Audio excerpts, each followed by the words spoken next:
বিসমিল্লাহির রহমানির রহিম। আলহামদুলিল্লাহ, আজকে আমরা সোনালী বাচ্চা আমাদের খামারে ঢোকাইলাম। ছাদের উপরে আমরা 10 হাত বাই 14 হাত একটা ঘর তৈরি করছি। তো আলহামদুলিল্লাহ, আজকে প্রথমেই আমি বাচ্চা আমার খামারে ঢোকাইলাম। এই তো আজকের বাচ্চা। এই 10 মিনিট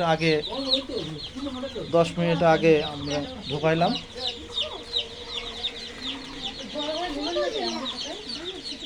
সর্বপ্রথম আমি নিয়ে কাঠের গুঁড়ার উপরে পেপারের উপরে খাবার ছিটাই দিয়া এবং লাইসোভিট মিশানো পানি পাত্রের ভিতরে দিছি। আপনারা দেখছেন,